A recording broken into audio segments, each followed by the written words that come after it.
Hey guys, welcome back to another explanation video. And today we are going to explore why your iPad might not let you delete apps and more importantly, how to fix it.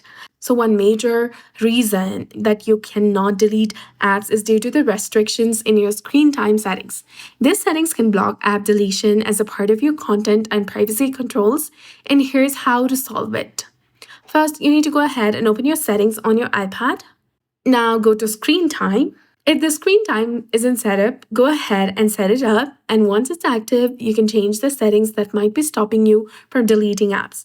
Now find content and privacy restrictions within the screen time and tap on it.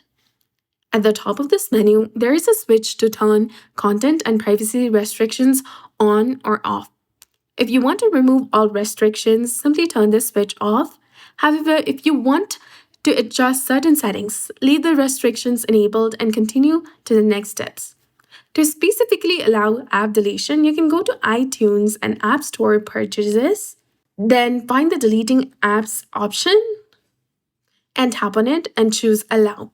This will let you delete apps from your iPad. Also, if you want to allow new app installations, adjust the installing apps option in the same menu and set it to allow.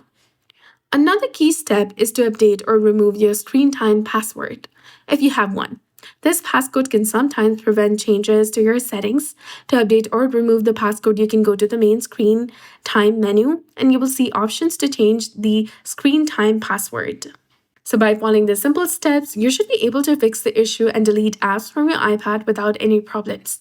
If nothing else works, disabling all restrictions is an option, but adjusting the specific settings as needed is usually the best way to go. So that's it for this video. I hope you found this helpful. If you did, please like, share, and subscribe. Thanks for watching.